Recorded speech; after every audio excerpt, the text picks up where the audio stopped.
Sejam todos bem-vindos em nome de Jesus.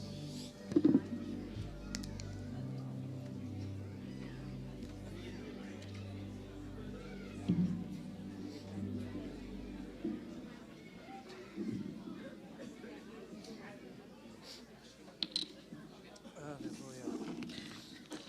Pode se assentar. Glória a Deus. Glória a Deus. Deus é bom, amém? À medida que se cumprimentarem, podem ser se assentando. A todos que estão aqui, sejam bem-vindos. Mas está faltando muita gente hoje. É feriado? Então está sobrando dinheiro. Amém?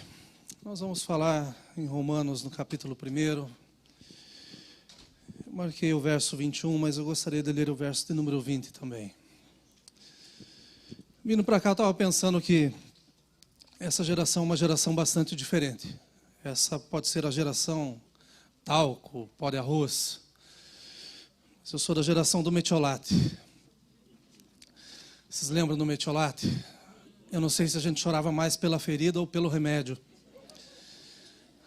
Quando eu chegava em casa, que tinha que falar que tinha se cortado, meus irmãos, era um desespero. O metiolate entrava na alma. Aquilo fazia com que a gente sentisse até alegria depois que pelo acidente que tinha sido causado. A mãe nunca chegou com talco para resolver corte com ferida. A mãe sempre trouxe metiolate.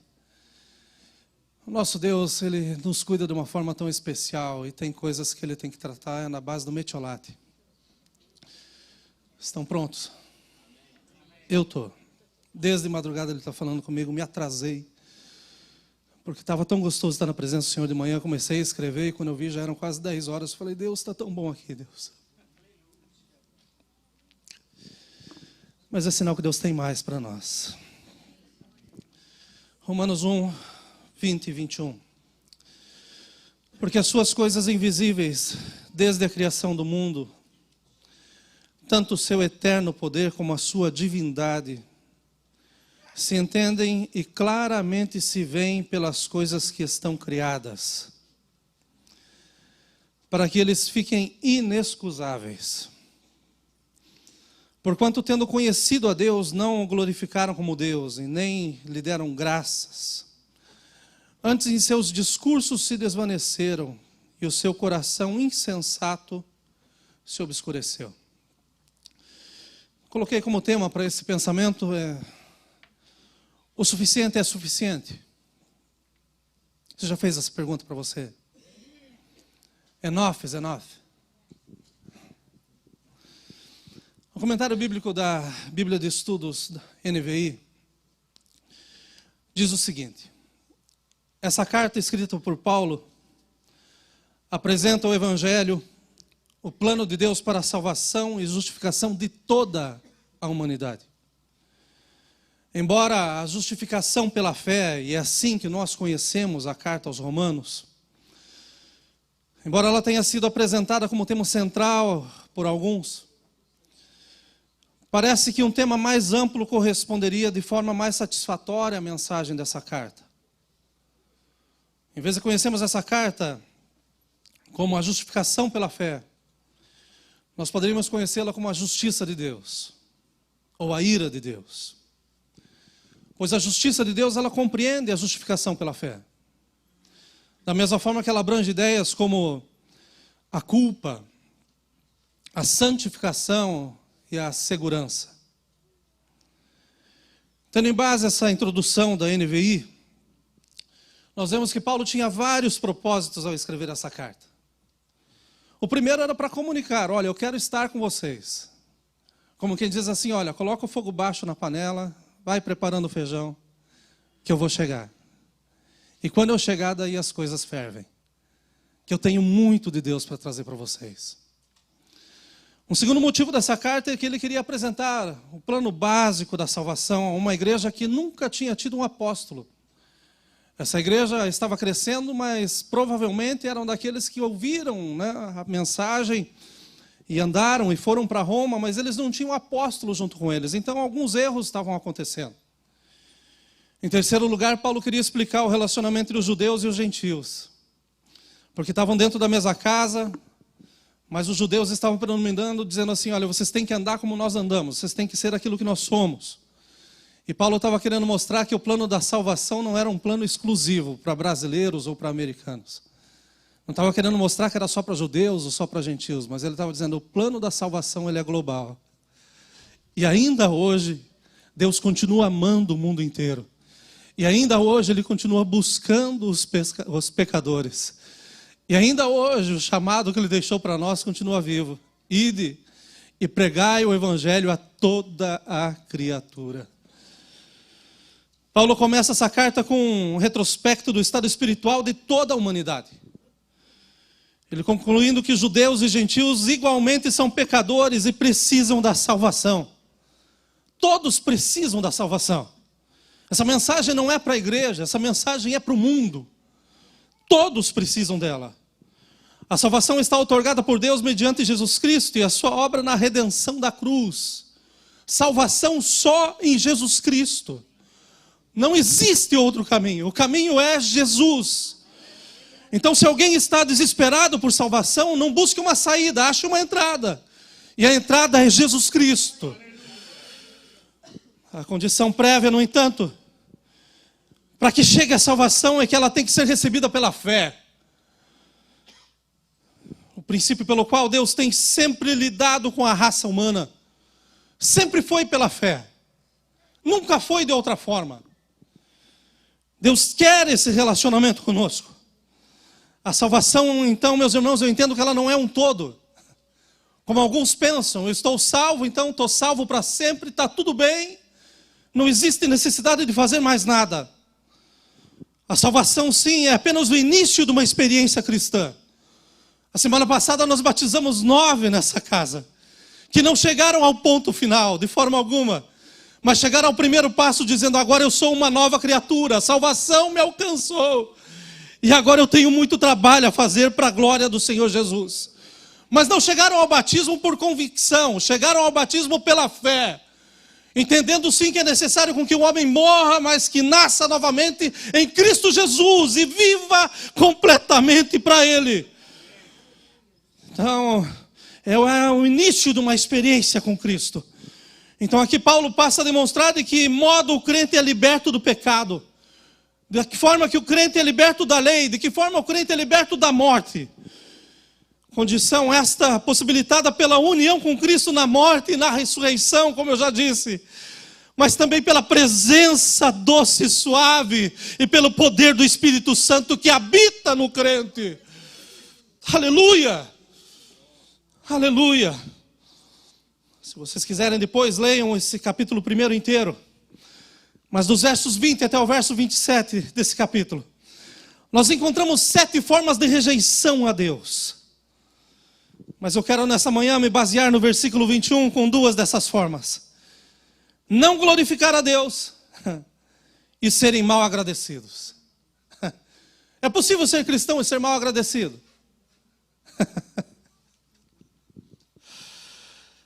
Tem um famoso discurso, meus irmãos, em um filme que foi feito em Hollywood anos atrás.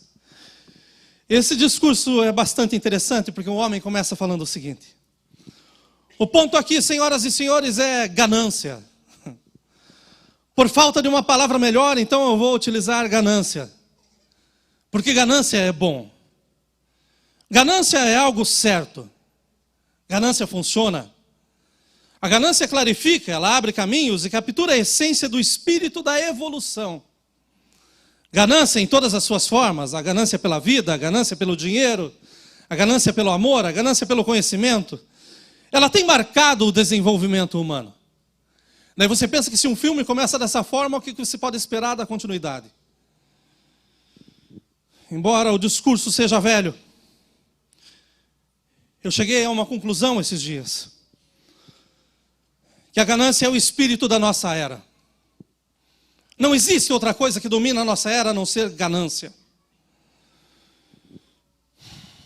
Anos atrás um repórter perguntou a John Rockefeller, que na época era o homem mais rico do mundo, quantos milhões são necessários para satisfazer um homem? E a resposta dele foi muito rápida e simples: o próximo 1 milhão. Ou seja, nunca acaba. Também perguntaram a Andrew Carnegie, um multimilionário do aço, quanto é o suficiente? E para essa questão ele respondeu: um pouco mais. Ou seja, não tem fim. O ex-diretor da Petrobras, recentemente em seu depoimento na Lava Jato, disse: a princípio eu queria $1 milhão, depois 10, daí 100, e então eu perdi a conta. O prefeito de São Francisco questionou a empreendedores da cidade: quanto é o suficiente? E a resposta de um executivo bancário foi: o fato de você ter feito essa pergunta me terrifica, pois ela soa como uma blasfêmia. Ou seja, não tem fim, é incalculável. A ganância não acaba. Mas deixa eu te perguntar se gratidão acaba. Então eu cheguei à doce conclusão que tanto quanto ganância, gratidão no meio do povo de Deus tem um poder ainda maior para que o mundo seja transformado. Aleluia. Como crente eu chego à conclusão que se deixamos ser guiados pelo Espírito desta era, nós jamais seremos saciados. Assistindo um programa ontem antes de dormir, fui dormir bem cedo. Eu conversava com a Kátia: como que pode pessoas desejarem tanto, trapacearem tantas pessoas, roubarem milhões, e daí serem inseridas nas mais altas esferas da sociedade, vivendo de aparência, porque na verdade não são ricos, são ladrões, mas no meio todos são iguais.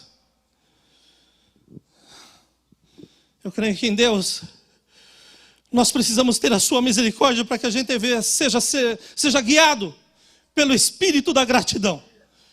E quando nós somos guiados pelo Espírito da gratidão, nós podemos dizer bem alto que nós temos vida e vida em abundância.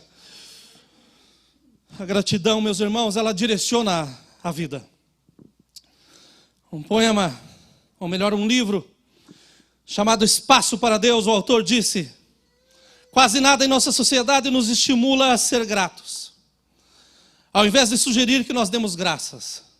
Comerciais na TV nos ensinam a desejar cada vez mais. Você pode sentar na frente da televisão depois de uma boa refeição, mas a propaganda te convence que você está com fome. Os comerciais te vendem coisas que parecem ser maravilhosas, mas o próximo comercial também te mostra que não foi o suficiente. Você precisa de algo mais. Os jornais nos estimulam a comprar. Diga-se o dia anterior ao Thanksgiving. Os nossos vizinhos nos detalham as suas conquistas, as suas últimas aquisições. E isso faz com que a gente entre num ciclo que às vezes nos domina. A questão é que se nós ouvirmos todas essas vozes, nós nunca sentiremos gratidão. E esse autor deixou isso muito claro. Essas vozes são muito altas. Mas pelo contrário, nós começaremos a pensar que temos praticamente, ou melhor, começar a pensar que temos quase nada e que nós precisamos adquirir o tempo todo muito mais. Essa atitude, meus irmãos, da ganância, ela nos torna hostis, guiando-nos ao individualismo, a uma concorrência, aonde ninguém tem amigo verdadeiro, aonde ninguém respeita ninguém, aonde nada tem espaço a não ser o teu eu. Nós nos tornamos gananciosos, com o detalhe que você não precisa ser rico para ser ganancioso. É engano. Você não precisa ter uma conta milionária para você ser ganancioso. Você pode estar sendo ganancioso com a centena que você ganha na semana, sonhando em ser um milionário.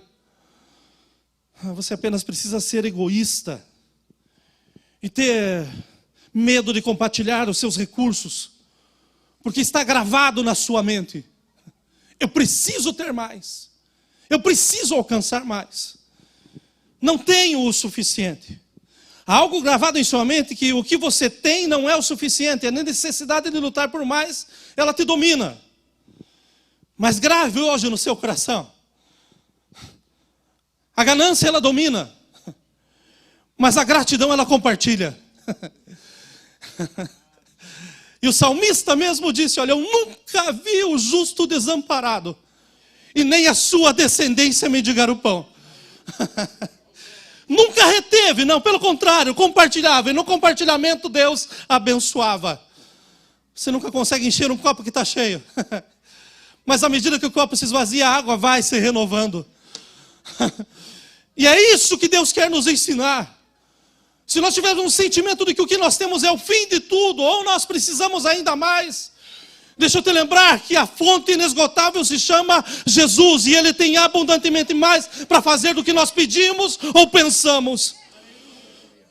Paulo, escrevendo à igreja de Roma, disse, porquanto tendo conhecido a Deus, não o glorificaram como Deus. O problema é que pensam que glorificar a Deus é estar no culto de domingo, ou participar das reuniões semanais, ou dizer que é crente. Ou comprar uma Bíblia e deixar no para-brisa do carro dizendo, eu sou cristão. Meus irmãos, glorificar a Deus é muito mais do que isso. Porque glorificar a Deus não se trata simplesmente daquilo que a gente crê. Glorificar a Deus se trata da gente se mover em virtude daquilo que a gente tem. Glorificar a Deus é um modo de vida. E é impossível você glorificar a Deus se você não é generoso. É impossível. Porque nós damos glória.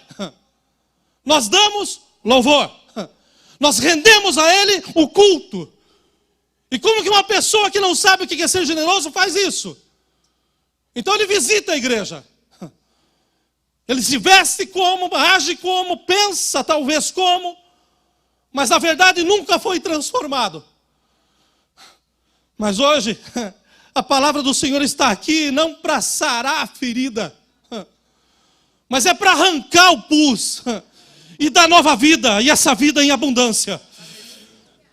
Paulo está escrevendo a essa igreja e dizendo assim, olha, vocês conheceram a Deus, mas não o glorificaram como Deus. Vocês eram aparentes. E daí talvez a grande pergunta de hoje seja, pastor, como glorificar a Deus? A minha pergunta é essa, é como não glorificar a Deus sendo crente? Porque eu tenho na minha cabeça que tudo que eu tenho, tudo que eu sou, deve glorificar o nome dEle. Mas como glorificar a Deus?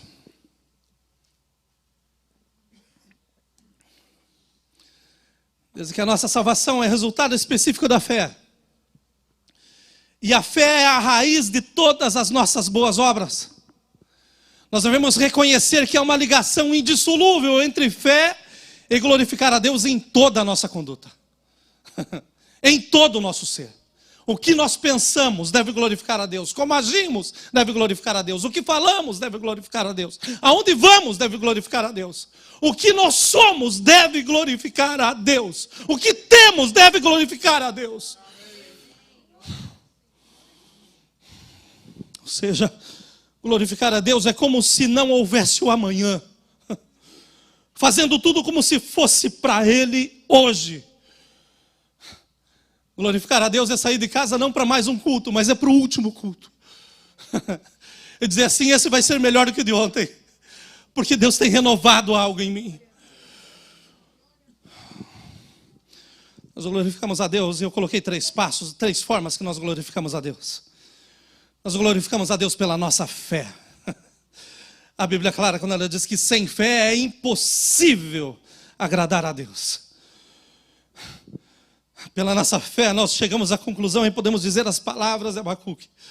Ainda que a figueira não floresça, ainda que não haja fruto na vida, ainda que decepcione o fruto da oliveira e os campos não produzam mantimento, ainda que as ovelhas da malhada sejam arrebatadas e nos corrais não haja gado, todavia eu me alegrarei no Senhor, exultarei no Deus da minha salvação. Gratidão não está condicionada ao que temos. Gratidão está ligada àquilo que nós somos. A nossa fé deve ser incondicionalmente proporcional à nossa vida ou à nossa conta bancária. Meu glória a Deus não tem que ser mais alto porque eu tenho dinheiro no banco. Meu glória a Deus não tem que ser mais alto porque o carro que está no pátio está pago. Meu glória a Deus deve ser o mais alto porque um dia Ele me achou. Ele colocou os meus pés firmes numa rocha Ele me deu dignidade. Acima de tudo, me deu o prazer de chamar a cada um de vocês de irmãos em Cristo Jesus. Aleluia, aleluia, aleluia, aleluia, aleluia. Ele é a fonte de tudo. A Ele glória para sempre. Confiar no Senhor quando tudo vai mal é a certeza de que cremos que Ele é galardoador daqueles que o amam e o buscam. Aleluia, aleluia. Glorificar a Deus, meus irmãos, não vai de acordo com a condição. Muitos anos atrás estou sentado na igreja, anos atrás, e nós tínhamos um diácono na igreja, o irmão Etelvino. Meus irmãos, pensa num diácono. A igreja tinha 5.000 membros naquela época já. Mas pensa num homem que estava na porta e estava vendo a necessidade do altar. Tinha um olho de águia aquele homem. Trabalhava, meus irmãos, que era uma formiga. Quando o pastor pensava, ele estava do lado. Pensa num diácono. Mas um dia eu me ajoelho, eu estou na igreja, no momento de oração, eu me ajoelho, o irmão Etelvino vem se ajoelhar do meu lado. Irmão Etelvino começa a oração de uma forma, meus irmãos, que eu não sei começar uma oração sem agradecer a Deus. Esse homem cai em lágrimas do meu lado e começa a dizer: Deus, muito obrigado, porque o cobrador da Copel não passou lá em casa hoje. Muito obrigado, Deus, porque eu vou chegar em casa hoje, a luz está ligada, e eu não tive dinheiro para pagar a conta, Deus. Mas eu não quero só te agradecer, Deus, por causa disso. Eu quero te agradecer porque eu tenho casa. E ainda que eu volte e esteja escuro, eu tenho endereço, Deus. Ainda que eu chegue em casa, Deus, e eles tenham passado por lá agora, não tem problema. Porque o Senhor é a luz que eu preciso. Meus irmãos, aquela oração me tocou. Porque esse homem não estava dizendo: Deus, faça. Não, ele estava dizendo: Deus, muito obrigado. E nesse muito obrigado, meus irmãos, eu pus a mão no bolso, o dinheiro que eu tinha, eu pus na cadeira dele, dei um jeito de sair pelo lado sem ele me ver. E eu sei que esse irmão não ficou no escuro. Eu tenho certeza absoluta. Porque o nosso Deus, enquanto Ele é glorificado, Ele trabalha em nosso favor. O nosso Deus, Ele continua fazendo milagres no dia de hoje. Mas nós devemos glorificar a Deus independente da nossa situação. A alegria que esse irmão tinha e está servindo na casa, meus irmãos. Eu aprendi muito com esse homem, porque era um par de sapatos só, uma calça e uma camisa só, mas era o melhor que ele tinha para Deus. Eu nunca vi esse homem mal cheiroso. Nunca vi esse homem com seu terno sujo, a sua camisa amassada, não. Ele ia para a presença de Deus, porque era o melhor que ele tinha. Eu vou para a casa do Senhor para adorar o meu Senhor. Devemos glorificar a Deus, meus irmãos. A Ele glória, confiar no Senhor quando tudo vai mal é a certeza que nós cremos nele. É a certeza de que Ele está no controle de todas as coisas. Confiar nele no escuro é dizer: está difícil, praticamente impossível, mas eu creio. Glorificar a Deus, meus irmãos, vai além daquilo que nós pensamos. Mas nós glorificamos a Deus também pela nossa adoração. É lamentável quando a gente chega na casa em um culto como esse. O dono da casa está aqui. O Senhor está aqui. Nós estamos sendo conduzidos pelo melhor que os irmãos do louvor podiam proporcionar a Deus hoje. Eles não vieram para cantar para mim ou para você. Eles vieram aqui para nos guiar a Deus, para nos elevar a Deus. Eles estão prestando o culto deles. A nota pode sair errada, pode não chegar na altura que seja, pode acontecer alguma coisa que eles sabem melhor do que qualquer um de nós, porque não somos juízes. E se somos tão bons quanto pensamos, deveríamos estar aqui e não aí. Esse é o teu lugar. Porque tem gente que sabe fazer tão bem, mas não faz nada. Mas entrar num culto como esse, aonde está chegando na presença de Deus, e ter a coragem de ficar com os lábios fechados, e os irmãos terem que fazer ginástica, dizendo: olha, coloca a mão no coração, erga o braço. Meus irmãos, você deve entrar pulando para essas portas, porque você está entrando na presença do Rei dos Reis, do Senhor dos Senhores. Aleluia, A adoração não é cantar bonito, cantar afinado, a adoração é vida. É difícil entrar e passar no meio de crentes carrancudos, cascudos, espinhosos. As bocas fechadas, que até para dar bom dia a gente se assusta. Paz do Senhor, bom dia. A paz voltou para mim, lindão. Foi isso que Jesus falou, saúde com a paz. Não recebeu, volta. Eu estou em paz. Se você está amarrado, olha, hoje é dia de você se abrir diante de Deus.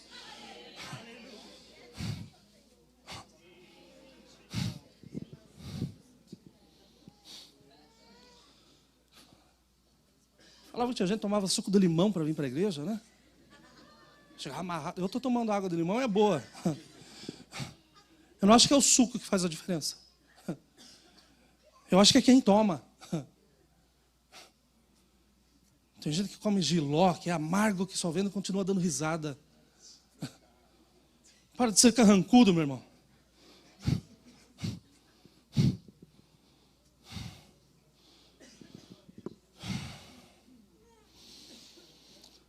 Chegar aqui, daí tão emburrados, cerram seus lábios e perdem a oportunidade de se unir não ao grupo, mas ao coral celeste que está lá, 24 horas por dia.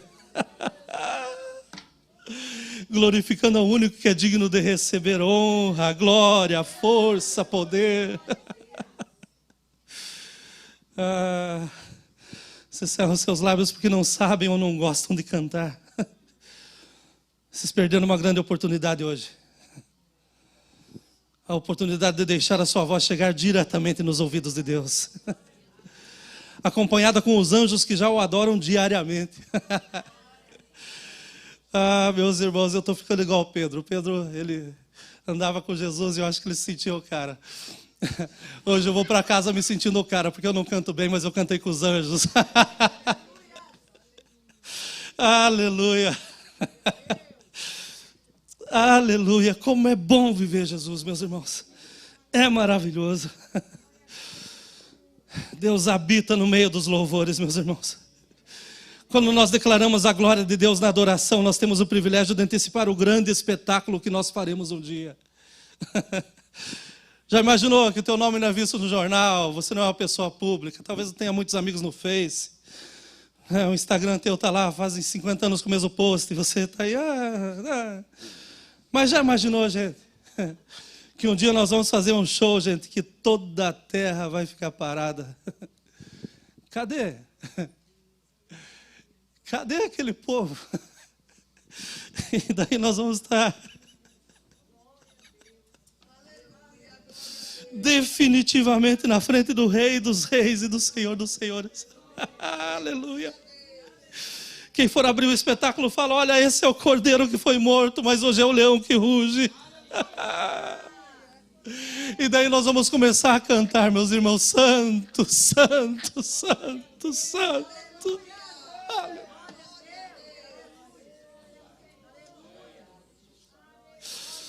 Aleluia.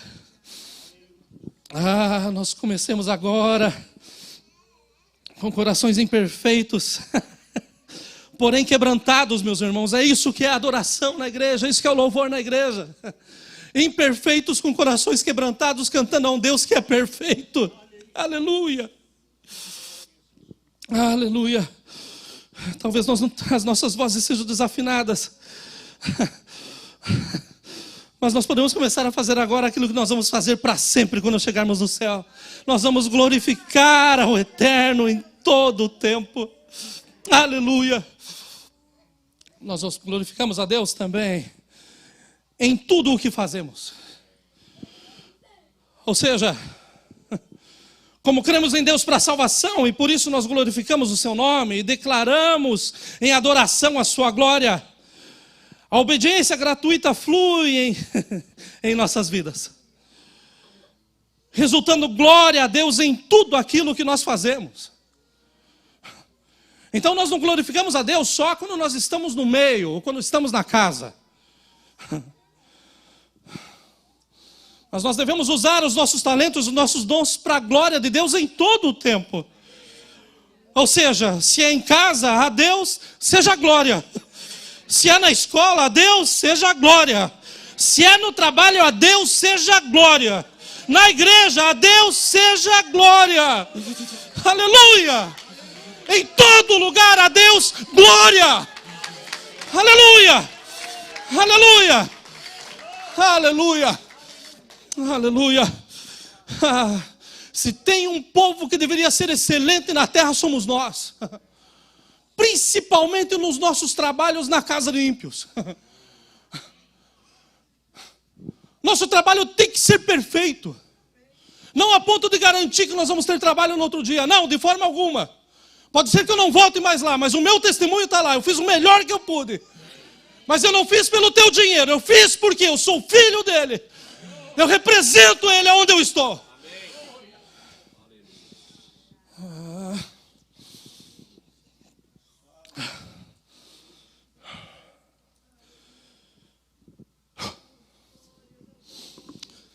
Quando nós começamos a glorificar a Deus, as coisas começam a mudar. Porque daí nada do que você tem é teu. Tudo é dele. E quando tudo é dele, você sabe que não acaba. Quando você começar a ver que a ganância está tomando parte de alguma área da sua vida, vá ao Gólgota.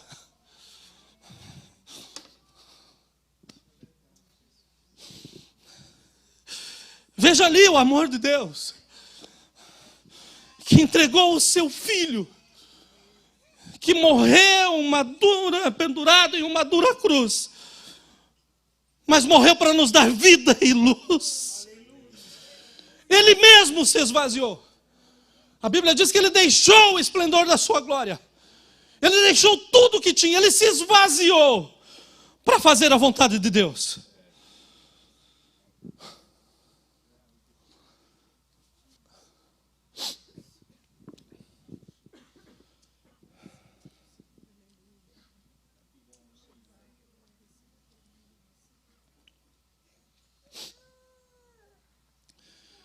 Ser pastor em meio à nossa geração não é fácil. A nossa maior luta são os erros assumidos como acertos. É a quantidade de recados em forma de palavras que são lançados e que você assume dizendo, essa é a forma. Então você pega a tua forma e traz para a palavra. Se a palavra não condizer com aquilo que você está pensando, você está errado. Nosso guia não é o que fulano falou, não é a mensagem que está bombando, não são a quantidade de likes. Nosso guia é a palavra de Deus. E se nós subirmos nesse altar e tirarmos, ou acrescentarmos alguma coisa, nós estamos enganando a todos vocês. Eu peso muito o lugar que eu estou. Eu prezo o lugar que eu estou. Mas eu sei o peso que tem as palavras que saem dos meus lábios. Porque um dia eu vou estar na presença do meu Senhor. E eu vou ter que dar conta das coisas que Ele mandou eu falar. E ali não vai ter maquiagem. Ali não vai ter que dizer assim, não, eu não falei porque ia pegar fulano, ciclano, ia ficar de cara feia. Não iam gostar do que foi dito, iam mudar de igreja. Aí talvez Jesus olhe para mim e fale, mas eu queria que falasse para eles mudarem de vida. Então, deixa eu falar para vocês o que acontece. Eu falo aquilo que Deus põe no meu coração. Me inclino na presença dEle para ouvir aquilo que Ele quer. Oro antes e depois de ministrar a palavra. E deito em paz com o Espírito Santo. Nós precisamos ser corrigidos. Eu nunca vi uma igreja tão gananciosa como a que nós estamos vivendo.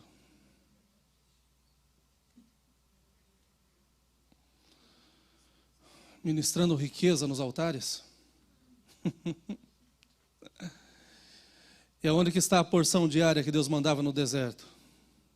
Que nunca faltou. Qualquer um de vocês aqui me diga o dia que faltou algo na sua vida, a não ser o teu desejo. Faltou pão, faltou água, faltou moradia, faltou roupa. Roupa, é claro que não, porque a gente fica doido no closet. Eu também, só quero saber qual azul que eu vou usar. Mas Deus tem nos dado muito mais do que nós merecemos. O problema é quando o closet fica pequeno, daí você tem que usar o quarto, e do quarto você coloca a roupa na sala, e da sala você usa a cozinha, e da cozinha você põe no banheiro. Então esse é sinal que você está sendo ganancioso. O problema é que quando tudo que você tem não é o tudo que Deus pode dar, e daí a tua visão é o que Ele pode fazer, e não aquilo que Ele já tem feito. O problema é que quando você está sendo abençoado, a tua bênção é para você, não para que Ele abençoe outras vidas. Ser pastor em meio a essa geração, como eu disse, não é fácil. Nós lutamos com erros assumidos como acertos. Erros trazidos com discursos vazios de amantes de si mesmo que estão levando uma geração inteira à obscuridade do coração. Uma geração amante de si mesma, que não sabe o que significa ser grato. Que não sabe a palavra gratidão. E o texto que lemos diz, nem lhe deram graças. Ou seja, além de não glorificarem o seu nome, tampouco agradeceram. Deus foi obrigado a fazer o que Ele fez.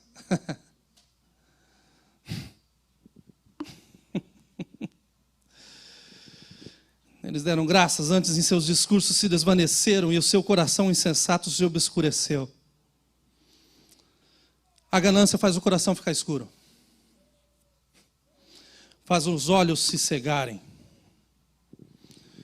Você consegue se lembrar de um favor ou um ato de amor involuntário que você fez? Rapidamente, consegue? Um favor que você fez, um ato voluntário que você fez. É difícil. É difícil, porque a gente faz muitas coisas. Esses dias estou na fila do mercado, um rapaz chegou para mim e falou, daí pastor, tudo bem? E eu não reconheci. E para falar a verdade, não só não reconheci, como não lembro quem era. Porque ele começou a falar e perguntou da Kátia e tal, daí perguntou se tinha filhos, eu falei, tem a Ebra, faz anos que eu não vejo. Falou, pastor, o senhor pode não estar lembrado de mim, pastor, mas o primeiro colchão que eu ganhei aqui foi do senhor. E o senhor saiu na chuva para buscar esse colchão comigo. Eu sou muito agradecido por isso. Hoje eu sou casado, tenho meus filhos. Deus me guardou. Eu falei, então já que Deus te guardou, procure uma igreja. Vai lá e sirva a Deus, porque Ele tem muito para fazer com a tua vida. Nós não lembramos de atos que a gente faz. Mas quer ver uma coisa? Pense agora em alguém que foi mal agradecido com você.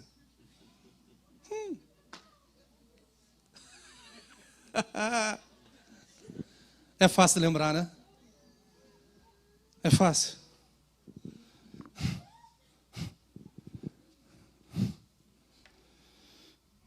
Pensa em alguém que foi ingrato. E daí hoje você saiu da sua casa, veio para a igreja, deixa eu te perguntar, como você pensa que Deus se lembra de você semanalmente? Com alegria ou como um ingrato?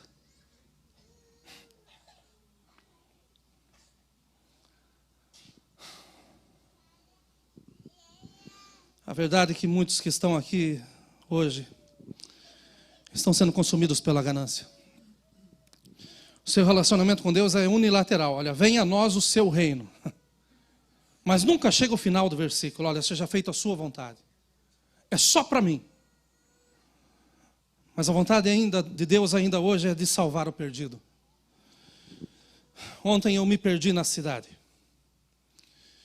E me perdi em meio a Gasparilla. Estava tentando ir no hospital e não chegamos no hospital. Eu vou falar para vocês que de repente eu estava chorando pela quantidade de vidas entregues ao inferno.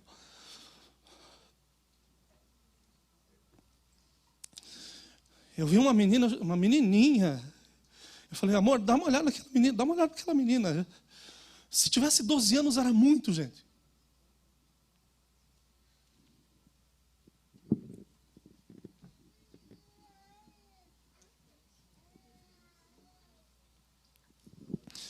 Completamente perdida. Praticamente nua no meio da rua. E eu fiquei com tanta raiva. Depois de 1h30 tentando chegar no hospital, não consegui. Perguntamos para o policial como que fazia. Não conseguimos chegar. Eu falei, estou indo embora. Não vou ficar mais uma hora aqui no meio. É como se estivesse andando, meus irmãos, no meio do inferno, vendo as vidas se entregando, morrendo, acabando. E daí eu pergunto, o que nós podemos fazer? Como que nós podemos chegar e arrancar essas vidas de lá? Nós temos vida, meus irmãos, como compartilhar essa vida? A verdade, meus irmãos, é que como igreja, tudo que nós vamos fazer necessita de recurso. Tudo que nós vamos fazer, nós precisamos de recurso. Ninguém aqui vive de vento. Mas Deus provê o necessário. Hoje é o primeiro dia da semana, nós estamos aqui. Vamos sair daqui com certeza, vamos almoçar em algum lugar. Por quê? Porque Deus nos deu recurso. Mas Deus nos deixou registrado, meus irmãos. Olha, as aves dos céus têm alimento, as flores se vestem como ninguém. Eu cuido delas, eu cuido de vocês. Nós temos Ele como nossa provisão em tudo. Então, do que mais que nós precisamos? Por que reter o que Ele nos dá? E aí está o problema dentro da casa. Eu só vejo uma forma da gente reter no meio desse mundo todo. É a falta de certeza de que Deus vai estar lá. Ele só veio até aqui, mas lá Ele não vai estar. Gratidão, meus irmãos, é uma reação radical na vida. Gratidão, ela exige movimento. Gratidão, tanto quanto ganância, ela nunca será ou terá o suficiente. Nós nunca vamos agradecer demasiadamente. Gratidão faz você quebrar o vaso de alabastro e derramar a última gota aos pés do Mestre. É isso que move. Reconhecendo que Ele é tudo o que nós precisamos. Não é o que nós guardamos uma vida inteira. Não. Gratidão, a gente tira tudo o que tem de Senhor. Eu ponho em tuas mãos. A gratidão não é somente dar gorjeta ao garçom, mas é elogiar o cozinheiro. Gratidão exige atitude. Mas pela ganância, muitos estão deixando de contribuir na casa do Senhor. A verdade é que alguns nunca contribuíram. E outros simulam que o fazem anonimamente. Mas lembre-se, os olhos do Senhor alcançam todos os moradores da terra. E se nós somos chamados para ser a diferença, nós começando a ser a diferença é dentro da casa. Ele vê muito mais do que relatórios, ele vê muito mais do que as juntas, ele vê muito mais do que qualquer um. Como igreja, meus irmãos, eu tenho a tranquilidade de assumir, como pastor dessa igreja, eu tenho a tranquilidade de assumir esse púlpito. E de falar sobre finanças tranquilamente.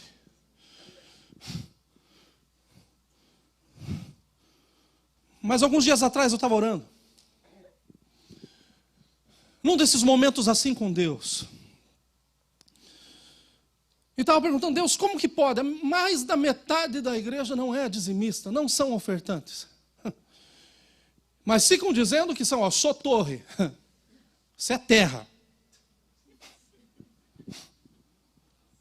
Isso é terra. Você está cravado aqui. Sem saber que a igreja não são as paredes. A igreja é os braços que se estendem. A igreja são as vidas que estão aqui, que estavam perdidas, mas reconheceram o caminho que é Jesus Cristo.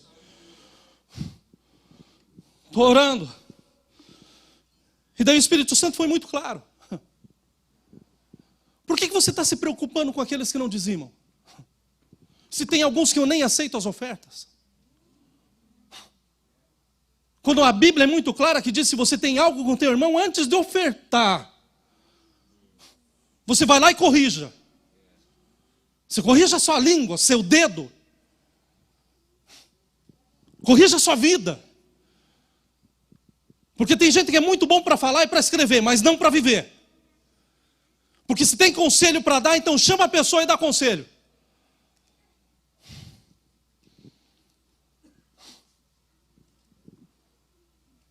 mertiolate, gente.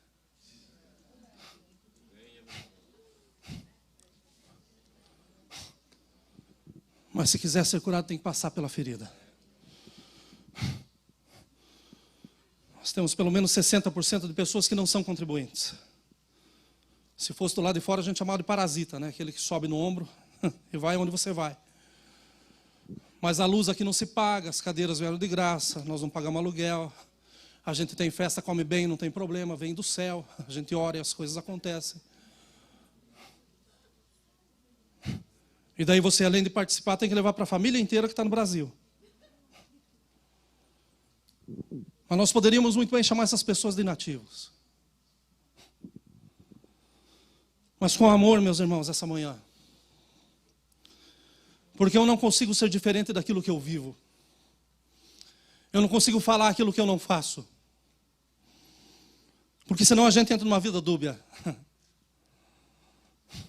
Se nós aceitamos as boas novas para nós e nós queremos que elas sejam propagadas, a única forma é a gente também fazendo parte disso.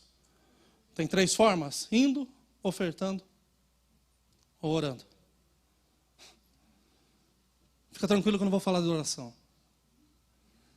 Mas a vigília foi uma bênção. Foi uma bênção a vigília. Mas em vez de gastar tempo com aqueles que ainda estão sendo comidos pela ganância, eu quero terminar essa mensagem glorificando a Deus por aqueles que estão vivendo a Deus a cada segundo. Eu quero agradecer a Deus nessa manhã por aqueles que têm dado um testemunho semanalmente. Que as suas contas bancárias podem estar vazias, mas os seus corações estão cheios da certeza de que Deus não falta. Eu quero agradecer a Deus por você, meu irmão, que talvez não tenha o carro mais bonito do estacionamento ainda. E quando tiver, me leva, porque eu vou gostar de andar. Mas que você não tem a ausência da companhia de Jesus no teu carro. Aonde você vai, Ele tem estado contigo. Em todo tempo você tem andado com Ele e Ele tem andado contigo. Eu quero glorificar a Deus. Porque você por tantas vezes tem deixado os seus gostos, os seus desejos para dizer: olha, eu sou fiel a Deus, eu quero trazer os dízimos, eu quero trazer as ofertas. E você fazendo isso, o nosso Pai que está no céu tem satisfeito os seus desejos na hora e na proporção certa.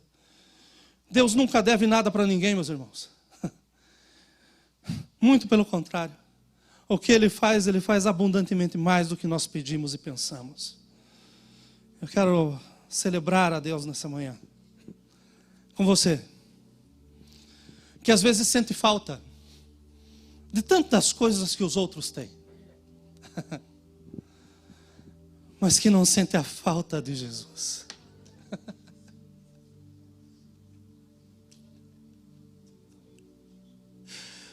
Você que não sente a falta de Deus. Você que pode dizer assim: olha, eu não tenho nada nessa vida, mas eu tenho tudo o que eu preciso. É com você que eu quero celebrar. Com você que está vivendo na abundância. Você que está vivendo da porção diária. Você que está vivendo daquilo que talvez não seja o que o teu sonho queria te levar. Mas deixa eu te lembrar que em pouco tempo nós vamos estar andando em ruas calçadas de ouro. Aleluia. Aleluia. Deixa eu te lembrar que onde está Deus há abundância. Há abundância de alegria, há abundância de paz. Eu já participei de jantares com muita comida, mas o ambiente era pesado. E eu já cheguei em casas que teve que levar o pó para fazer o café.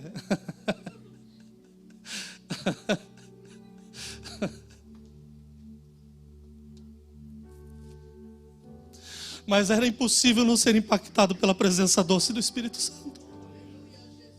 De pessoas que não têm o que te oferecer, mas eles têm Jesus para compartilhar. Aonde que estão os nossos pensamentos? Onde que estão os nossos fundamentos, meus irmãos? Porque eu sou crente, eu tenho que ser o mais rico? De forma alguma. Jesus vai pela contramão. Porque eu sou de Deus, eu tenho que ser generoso. Gratidão deve me mover à generosidade. Tudo o que fazemos, como nós fazemos, deve redundar em glórias ao nosso Deus. Dízimos e ofertas são sinônimos de fé. Você que não é dizimista, é sinal que você não tem fé. É por isso que quando chega uma doença na sua casa, você tem que pedir para alguém de oração orar por você. É porque você não tem fé. Porque se você tivesse fé, você podia dar o último centavo do teu bolso, sabendo que Deus não falta. 2002 foi um ano muito puxado para nós. Trabalhávamos o dia inteiro e à noite para a faculdade, que era em Orlando. Uma sexta-feira eu estou saindo e eu tinha que pagar no outro dia a matéria para fazer. Eu tinha que fazer aquela matéria, eu só estava indo nos sábados. Eu não tinha dinheiro para pagar. Eu tinha uma igreja no sul de Tampa, na Ballast. Fui pregar num culto, tinha 6 pessoas no culto. Deus estava lá. Termina o culto, chega um irmão para mim e fala assim: pastor, nunca lhe dei nada, recebe. Colocou um negócio no meu bolso. Eu fiquei sem jeito. Falei: meu irmão, eu sei que o irmão trabalha tanto quanto eu. Não precisa, pastor, recebe porque Deus mandou eu dar. Eu fui para casa com uma vergonha. Nem vi o que tinha. Deitei, dormi, no outro dia de manhã eu fui para a faculdade. E quando eu estou chegando, eu estou lembrando. Falei: tem que pagar. E daí eu lembrei. E eu pus a mão no bolso, a aula era $253. Estava contadinho lá, $253. Aleluia. A igreja já tem que aprender o caminho da generosidade. Meus irmãos, eu voltei feliz de lá, não porque eu passei na matéria. Quando encontrei esse irmão, contei o testemunho. E uns dias depois, Deus foi lá e abriu as portas para ele, sem documento, comprar um carro zero. Deus, Ele age muito mais do que a gente imagina. Então, dízimo não é troca, oferta não é troca. Não é esperar ter. Não, dízimo e oferta é primazia. Quer dizer, Deus já fez, está aqui, ó. Deixa eu entregar. Muito obrigado, Deus.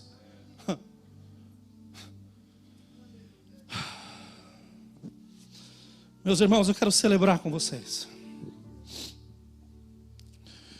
Dízimos e ofertas são sinônimos de fé e nunca foram baseados em quantias. Uma viúva deu uma oferta maior do que um homem que tinha muitas posses. Mas dízimos e ofertas estão baseadas em fidelidade. Se você não sabe fazer conta de 10%, depois eu te explico. Porque tem gente que calcula dízimo, é 5%, 3%. Matemática simples. Dízimos e ofertas são sinônimos de fé. E são esses sinônimos de fé, são esses recursos que fazem com que aquilo que às vezes está nos matando, que é a ganância, morra. É a gente agir por fé, a gente dar pequenos passos. É a gente tomar a decisão. Olha, Deus guardou minha vida aqui, fez aqui isso até aqui, então daqui para frente eu sei que Ele pode fazer mais. Nós vencemos a ganância quando nós começamos a praticar a gratidão. Vamos, meus irmãos, fazer com que a gratidão prolifere. Eu quero glorificar a Deus nessa manhã, porque foram os recursos aplicados na igreja o ano passado, que foram o motivo, ou melhor, foram a gasolina para que a igreja andasse, o carro se movesse, e muitas vidas fossem alcançadas. Eu vim para casa essa manhã para glorificar o nome do Senhor. E eu sei que durante essa ministração Deus está fazendo milagres, porque tem lutas que são feitas aqui. São ensinamentos que tiveram. Não, dízimo está lá no Antigo Testamento. Não, meus irmãos, tem muita bênção que está no Antigo Testamento que você também acredita. Tem muita promessa que só está no Antigo Testamento. A Bíblia é um todo. E tem mais uma coisa. Deus não precisa falar 2 vezes para que eu creia. Deus falou, está falado. Alguém chegou para mim algum tempo atrás e falou assim: pastor, o futuro da igreja é fechar as portas e as reuniões serem nas casas. Eu falei: me preocupa porque vai começar na sua. E infelizmente começou na dele e hoje está todo mundo perdido. Meus irmãos, a igreja só se move quando o povo de Deus se move. E nós não sabemos a força que nós temos. Desconhecemos a força que nós temos. Porque não estamos crendo no Deus que nós temos. Se Ele cuidou até hoje, tenha certeza absoluta, não vai faltar amanhã. Eu celebro a Deus nessa manhã com vocês, dizendo bem alto, e talvez esse fosse o versículo que a gente deveria transcrever, se fosse possível, mas não pode. Só escutem. Porquanto, vocês que acreditam na obra de Deus, e que já venceram a ganância, que estão fazendo com que a igreja ande hoje, vocês conhecem a Deus, o glorificam como Deus, lhe dão graças constantemente. Eu saio às vezes das casas, meus irmãos, arrebentado. Mas eu oro antes de sair das casas, abençoo essas vidas, para que amanhã eu tenha trabalho de novo. E quando eu chego no meu carro, eu agradeço a Deus profundamente. Deus, muito obrigado. Porque hoje eu canso com o trabalho, não pelo trabalho. Não corro mais atrás dele. Deus abriu as portas. E se Deus te abriu as portas, entre, mas entre com a cabeça erguida. E com a certeza que é Ele que está fazendo. Graças a Deus constantemente. Porque eles não se desvanecem em seus discursos. Por isso o vosso coração ele não se obscurecerá. Vencido pela ganância, você vai achar desculpa para qualquer coisa. Vencendo a ganância, você vai achar oportunidade só para uma coisa. Glorificar a Deus com tudo o que você tem e com tudo o que você é. Quando nós falamos de dízimos e ofertas nessa casa, nós estamos dando a oportunidade para você fazer parte no reino de Deus. Que essa oportunidade seja vista como um privilégio. Um privilégio. Porque o que ganha menos aqui nessa casa, ainda hoje pode ser considerado rico em muitos países do mundo. Deus tem nos guardado, tem nos fortalecido. E se nós somos fiéis a Ele, Ele vai fazer florescer.